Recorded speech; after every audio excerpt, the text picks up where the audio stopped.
Good morning, everybody. How are we doing? Doing well? Hey, before we get started on our talk for this morning, let's just give it up for teachers one more time, all right? I mean, teachers make such a profound difference in our world, don't they? Like, I think personally, I think back to Mrs. Thompson, who was my teacher in 4th and 5th grade. I think to Mr. Williams, who was my journalism teacher in high school. I think of Mr. Hughes, who was my history teacher in high school. And it's funny, like, I still carry some of the lessons that they taught me, even to this day, and not always the stuff that was straight out of the book. I think of how Mrs. Thompson taught me to take responsibility for my actions, and how I couldn't just get out of any problem because I made a joke at the end of it, right? Like, she taught me those things. I think of Mr. Williams, who taught me how to meet deadlines and how to be a self-starter and to be okay when maybe I have a little bit more work than everybody else on the newspaper staff. I think about Mr. Hughes and how he taught me to fall in love with stories and how to I can learn through understanding how different narratives and different accounts really paint the tapestry of history. And I carry those lessons even to this day. And so I love being here on this Sunday where we get to honor our teachers. So if you are a teacher in the room, from preschool through college, I want you to stand up right now and let's give a round of applause for our teachers.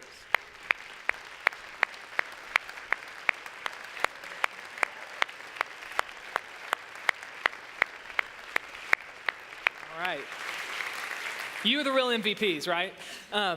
So like Brian was saying, my name is Matt, and I am the lead pastor of our Ventura campus of Crosspoint. But this is like a homecoming of sorts because, I was here for 5 years. And in some ways, it kind of feels like I went to, my high school reunion and just getting to reconnect with some old friends and get to hang out with you guys. And it's like, hey, I knew you when, that type of a situation. So it's really good to be here this morning, but I am pumped and excited to get to do week 4 of our series, Lyrics. But as we jump into this, I want to tell you, I read a book recently about communication.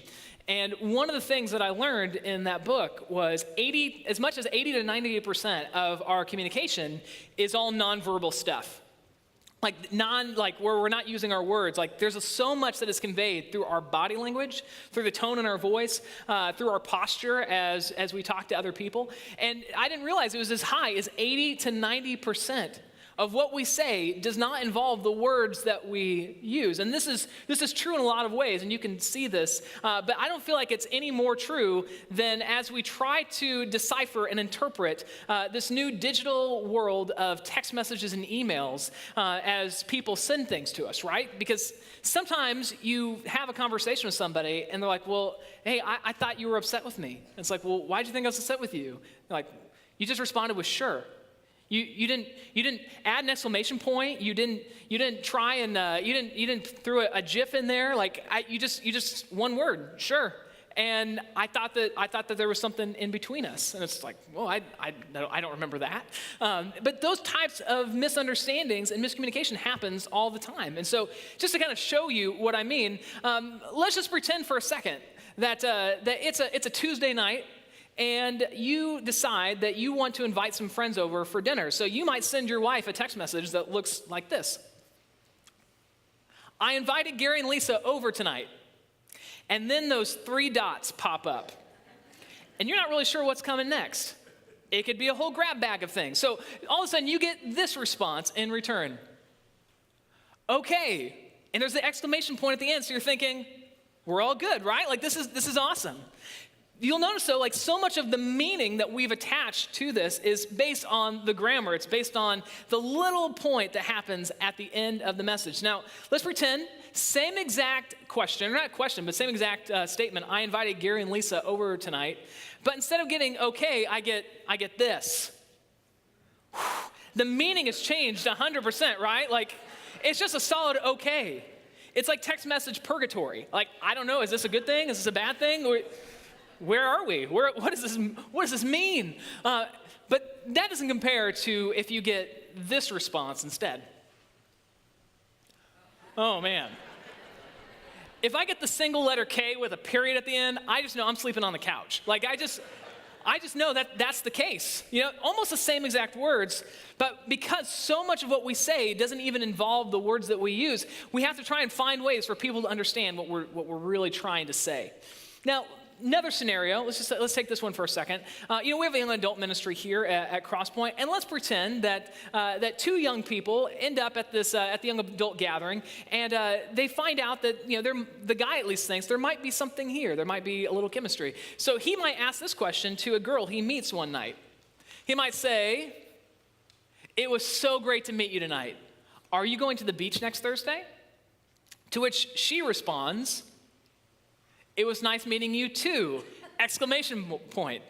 "I'm not sure yet," smiley face. And you're thinking, I'm in, right? Like, this is good. This is all good stuff so far.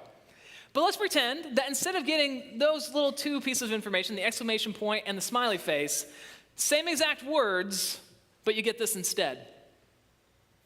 "Nice meeting you too. I'm not sure yet." What does it mean? What could this possibly mean? And this isn't even like the most confusing thing. Like, what happens if you get this in response? "It was great to meet you tonight. Are you going to the beach next Thursday?" And you get this. "You're creepy and weird. Please leave me alone." I'm telling you, like, how do you decipher? Like, how do you know what the other person means when you get these types of messages? And so what we try and do is we try and interpret, because 80 to 90% of communication is nonverbal. So when you get a text message or an email, it's just sometimes you attach meaning to things that maybe didn't even mean to be there. So, if you get a text message from somebody and it's in all caps, there's not a single lowercase letter on the text message. What are you thinking? You're thinking, stop yelling at me, right? Like, you get a text message and there's like a semicolon and it's not attached to a winking face. You're like, why are you trying so hard, right? Like, something is not right here. Or like I said before, you get the ellipses. Those are those 3 dots. You're wondering, like, what are you not telling me? Like, what are you hiding? Like, what could this all mean? And so what we do is we start to supplement our text messages and our emails with all these little pictures to try and make sure people really understand the emotions that we're trying to also communicate. We start sending GIFs to go alongside of it because maybe my words aren't enough. Maybe I need them to know clearly, this is what I mean. And this is because so much of what we say happens without saying a word. And some of this nonverbal cues that you might start to pick up on is you might notice that there are some guarded or aggressive gestures that people have. Like when somebody's talking to you and their arms are folded like this, their brow is furrowed, or maybe their arms aren't crossed, maybe they're to their sides, but you notice that their hands are getting tighter and tighter into a fist. These are all nonverbal cues that shows that somebody's either guarded, they're angry, or their fight or flight is starting to kick in. Same thing though, like on the other side, there's some open and friendly gestures that people have. When you see somebody with a genuine smile and they're flashing you teeth, you just know, like, this person, they're at least trying to appear friendly. Or here's one that I didn't realize until I read the book. Whenever somebody, like most people, when you start to come in contact with them and they want to convey a friendly gesture, their eyebrows will flash. Like, and it's a split second, just up and down. And it just says like hi, I'm so glad you're here. Or you might notice this one, the head tilt. I did not realize this, but one of the most friendly gestures you can do with somebody is when your head is tilted. That's why a lot of times when you see advertisements, that's why when sometimes you're greeted at a restaurant or anything in the service industry, you'll notice the person's head is tilted. It's supposed to convey that we're happy to see you. You are welcome here. Even your feet say a lot about you. If you're in a conversation with somebody and your feet are pointed in the same direction, like they're pointed at the other person, that means that they're engaged in the conversation. That they're part of this. They're not trying to get out. If you were talking to somebody, and we've all been there, where their feet are tilted one way, but their body is facing another, they're sending a nonverbal cue that they're ready to split. Like they're trying to get out of this conversation as fast as they can.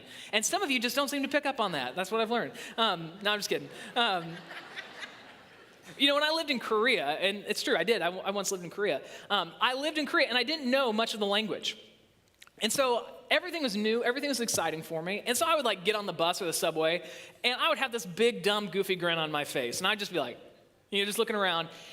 And what I didn't realize is this was a very large nonverbal cue. It was like I had a giant sign above me that said, hey, come talk to me. Practice your 15 English words on me. And so I would like randomly have these people come up to me and like, they'd say, nice to meet you. And I would say, it's nice to meet you too.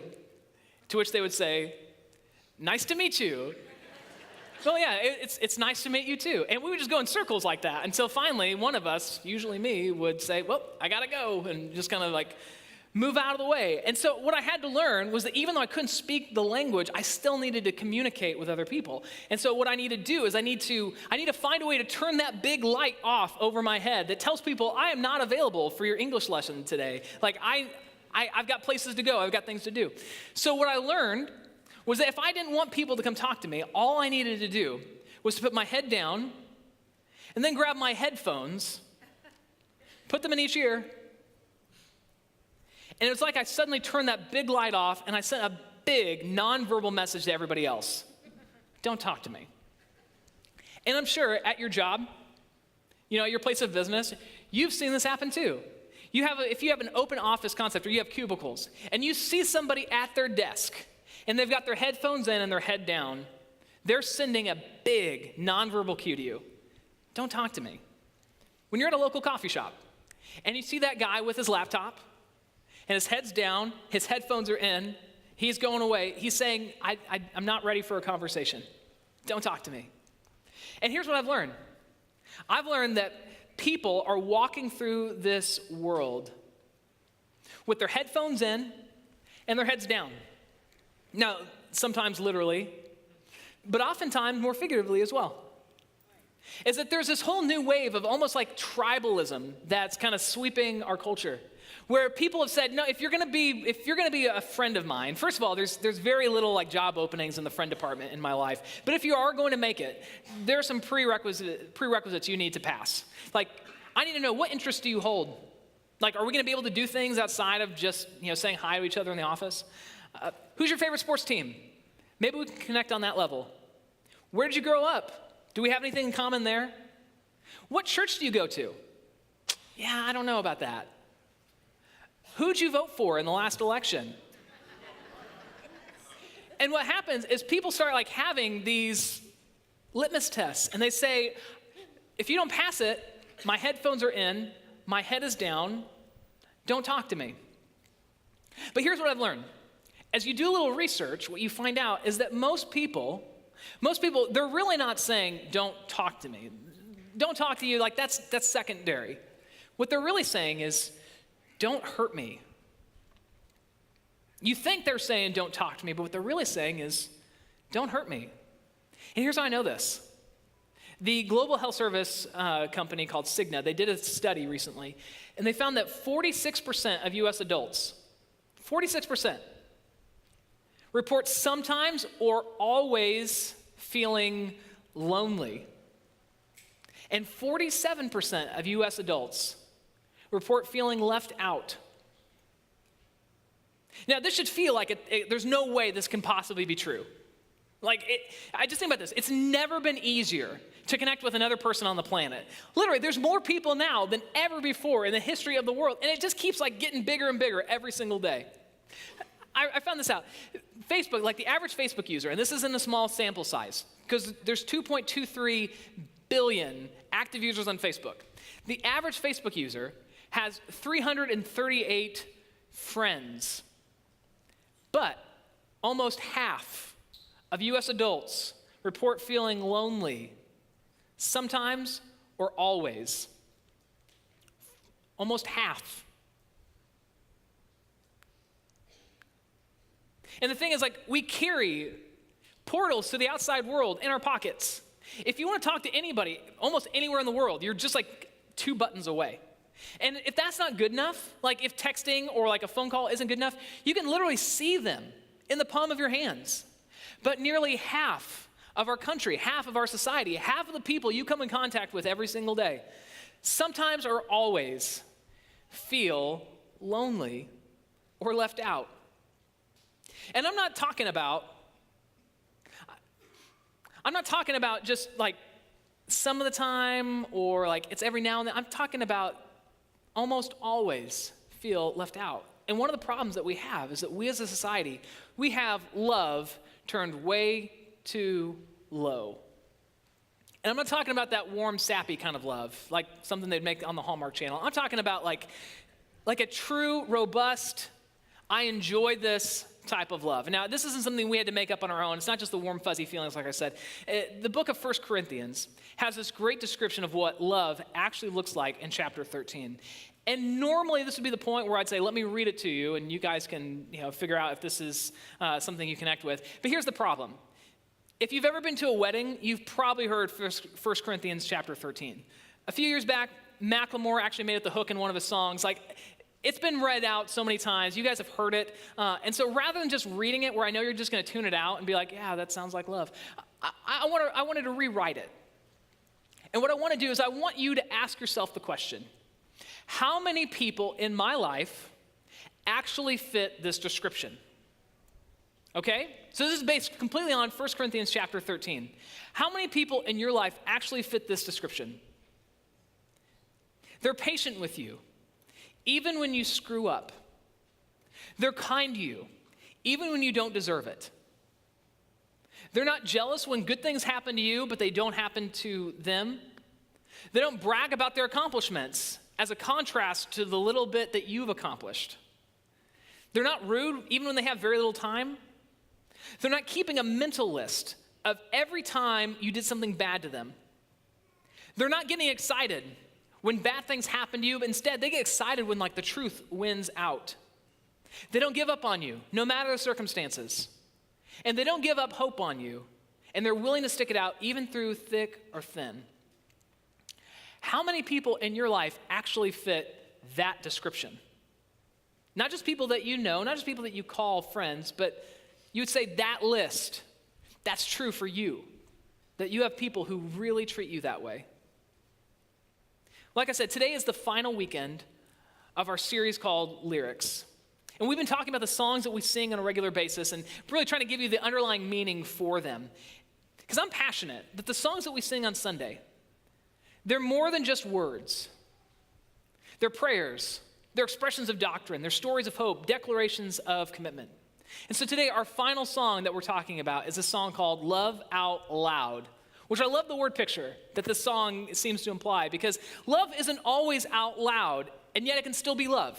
All right, love doesn't have to be out loud. In fact, I would say every single one of us, we experience love at different volumes. And in a church and a God, what's your relationship with Jesus type of context, I want all of us to experience love at least at these two volumes. The first volume is this. It's love that's played at a volume through your headphones. Before I was talking about how you put your headphones in, you head down, that's how you don't want to talk to anybody else. But sometimes when your headphones are in, you're having a conversation. You're hearing something that's specifically for you. And I think that every single one of us, if we're really a follower of Jesus, we need to hear love at this volume as well. And I believe it looks like this. When you know that God, when Jesus has something particular and specific to you. In fact, there's this letter that a guy named Paul wrote to a church in Ephesus. And in Ephesians chapter 1, verses 4 through 5, it says this: even before he made the world, God loved us, and he chose us in Christ to be holy and without fault in his eyes. God decided in advance to adopt us into his own family by bringing us to himself through Jesus Christ. This is what he wanted to do, and it gave him great pleasure. Let me put this in a different frame. Let me rephrase this for you and see if it connects at a little bit deeper level. Before God ever said, "Let there be light," he knew you, he knew your name, he loved you, and he wanted you in his family. And I think that this is really the foundation, this is really the basis that we should all love other people with, is hearing it first at the volume through the headphones. We should all experience that. Before he ever said, "Let there be light," he knew you, he loved you, and he wanted you part of his family.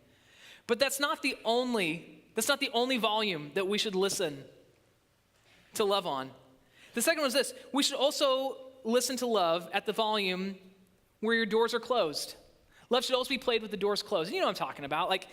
You have your friend over and you turn on the stereo and you start listening to music together. Or maybe more specifically, you're in your car and you're like, "Hey, have you heard this one before?" And you listen to music, and it's fun, it's enjoyable, it's something that you can share with another person. But at the end of the day, your doors are shut. It's a shared experience just for the two of you. And I think that we should experience love at that volume, and that looks like this.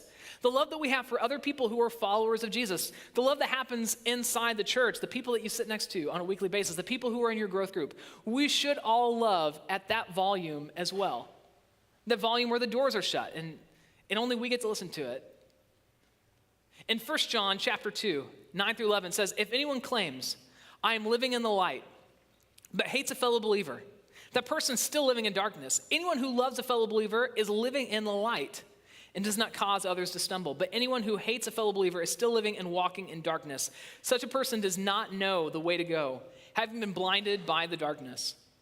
So this is actually saying that if you're not willing to listen to love, even at the volume where the doors are shut and it's just between you and the person who's riding shotgun in your car, then you're not really experiencing what it looks like to be a follower of Jesus at all. That you need to at least be listening to love at that level. But that's not what this song, Love Out Loud, is all about. The song Love Out Loud is about a third volume that we listen to love at. In fact, the chorus to Love Out Loud, it says this, let's love out loud, be your hands and feet to the least of these. Sing and shout so that heaven can hear us. Love out loud, let them hear your voice up above the noise. And start right now with love, love, love, love out loud. So this is the windows down at the stoplight, bass so loud that your grandma who has hearing aids can still hear the music. It's that house party, shaking your neighbors' houses where they're on the verge of calling the cops. Outdoor music festival volume of love, where it is loud, people can hear it, and there's no doubt what is happening here. I'm talking about a volume that can be heard so clearly that everybody within a reasonable radius of you can hear it. A love that's turned up so people who aren't even your friends or don't get your Christmas cards, they hear it and they can connect with it. So my question to you is, how loud is your love? How loud is your love? Are you listening through the headphones? Are you listening to it where the doors are shut? Or have you considered turning your love up a little bit louder? This morning I want to tell you a story about that guy named Paul who wrote that letter to the church in Ephesus. And before he ever wrote that letter, he was a missionary. He would go and he would plant churches in Asia Minor and into Europe. And one time he ends up in the city of Philippi. And in Acts chapter 16, we actually hear the story of how this all goes down. It says in verse 16 of Acts 16, one day as we were going down to the place of prayer, we met a slave girl who had a spirit that enabled her to tell the future. She earned a lot of money for her masters by telling fortunes.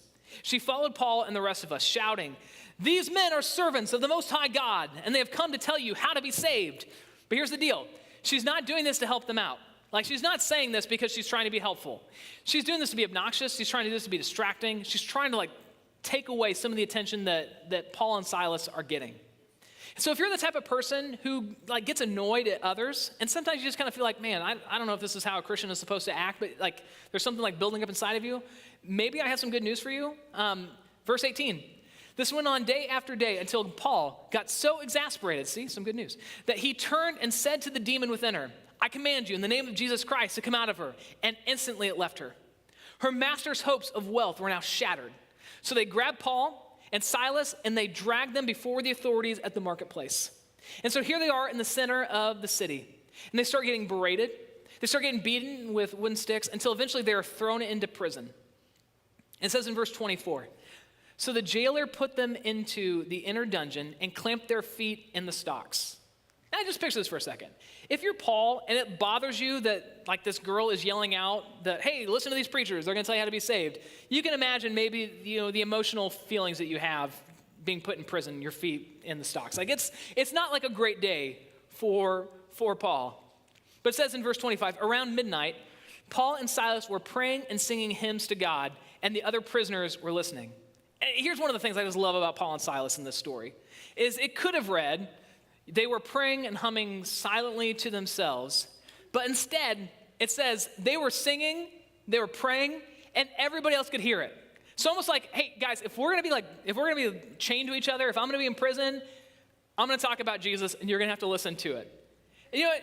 Also, if you've ever wanted to wear somebody down, okay, if you're in a negotiation with somebody, don't yell. Yelling doesn't really get you too far.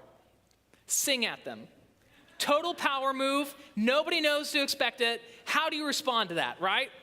So here they are. They're in the prison. They're all chained to the other prisoners. They're praying, and all of a sudden they start singing. When all of a sudden the most crazy thing happens in verse 26. So suddenly there was this massive earthquake, and the prison was shaken to its foundation.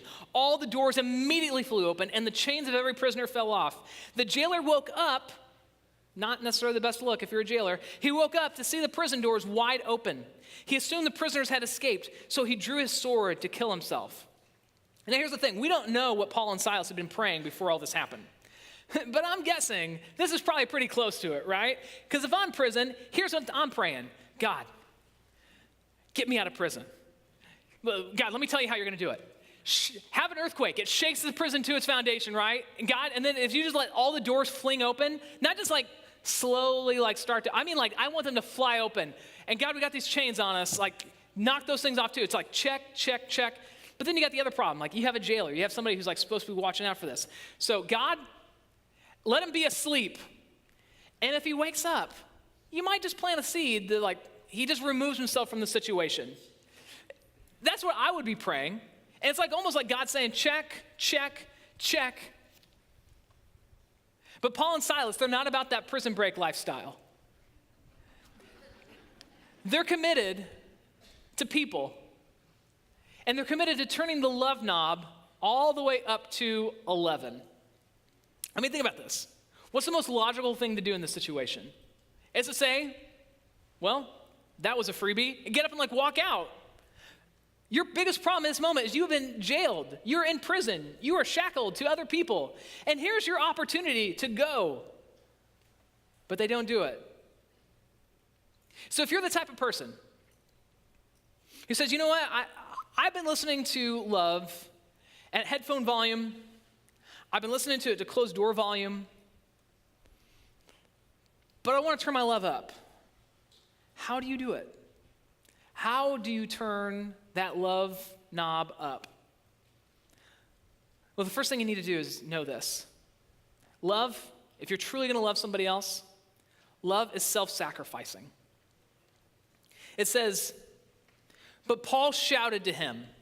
I mean, think about it. All of his problems are over if he just lets this jailer go through with it. If he just lets the jailer kill himself in that moment, Paul and Silas, they can get out. It says that Paul shouts to him, stop. Don't kill yourself. We're all here. Okay, first of all, this is like the Bible equivalent of that kid, in class, or like right before the bell rings, raises his hand and says, teacher, you didn't collect the homework. You're like, what are you doing? We were like this close. We've just been like given so much grace right now. Like we were going to get out without having to turn in our homework, but like the one kid reminded the teacher at the last moment. That's like what Paul and Silas are doing. Stop, don't kill yourself. We're all still here. If he had just let the jailer go through with it, they would have been out. But love is self-sacrificing. So for them to turn love up, they had to turn maybe their wants and needs down. But that's not the only way that we love out loud. Love is also listening to the needs of others. I mean, let's just be real for a moment. If you're the jailer, you shouldn't have been sleeping in the first place. I mean, you have one job. It's like to keep the prisoners in the jail. And he was about to miss on like the one thing he had to do. And so had he woken up and all the prisoners were gone, he might have been killed himself. He might have been taken into the city center, berated, beaten with wooden rods, maybe killed, maybe thrown into prison. For sure, his family would have felt the shame of his egregious mistake. He had a real need here. Had the prisoners escaped, everything would have gone wrong for him. But Paul and Silas, they chose to stay. They were listening to what the needs of this jailer really was. See, here's the thing about needs. Needs are as diverse as musical taste, right? Like, you can say, hey, I like top 40, but there's a huge difference between Taylor Swift and Drake. They're not the same thing. And needs are very similar. Is that we all have a need for relationships. Yeah, we all have a need for relationships. We get that.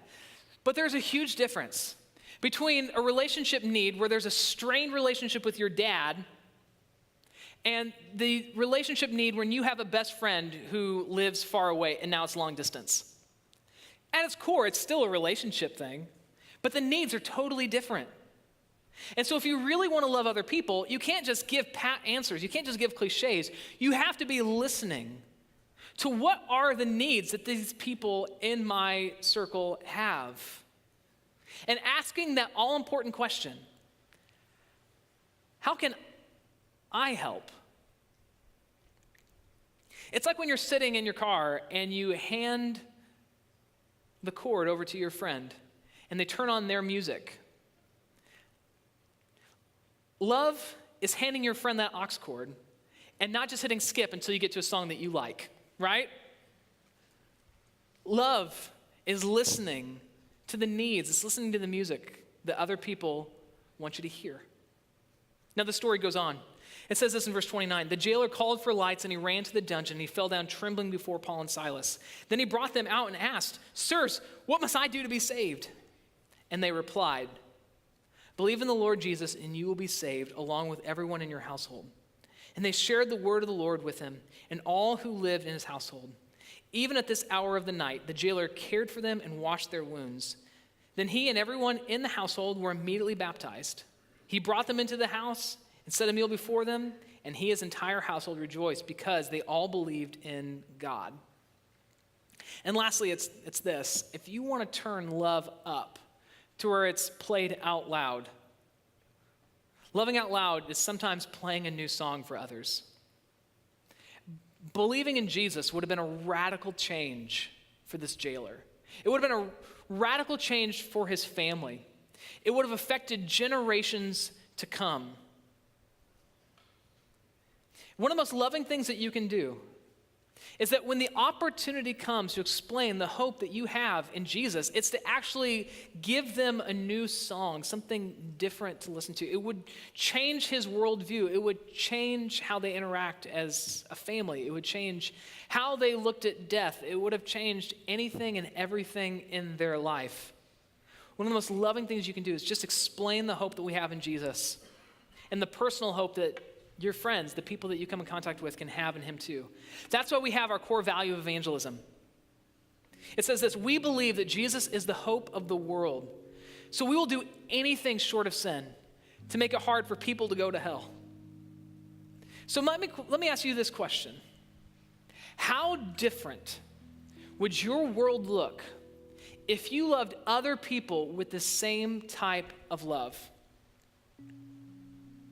Your friends, your neighbors, your coworkers, your family. What if you weren't just content listening to love through your headphones or in a closed door situation, but you turned it up for others to hear?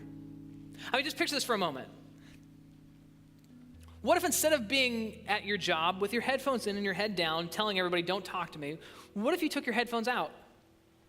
And instead of looking at somebody else as your competition, of like, they're going to steal the promotion, they're going to steal the raise, you looked and said, "How can I help you? How can I love you, even to that next level?" Or in a family environment, how differently would it look for your world, for your family, where instead of saying, let's bring up all this historical baggage and let's talk about all the ways that we've wronged each other, what if you just said, "I am choosing today to listen to the needs that you have, and I'm going to ask how I can help you. I'm not going to keep a record of wrong. I'm going to choose to forgive. I'm going to choose to love you in spite of it all." How differently would it look in your neighborhood? If instead of just driving into your garage and closing the garage door, every now and then you just walked your streets looking for opportunities to engage your neighbors in a relationship and in a conversation. See, we have been given the most incredible gift on the planet. God has a plan and a purpose for every single one of us. But he didn't give it to us just so we could put the headphones in and put our heads down and ignore everyone else around us. He gave us this love so that we could turn it up to 11 and allow everybody else to experience the hope and the joy that we have in Christ Jesus.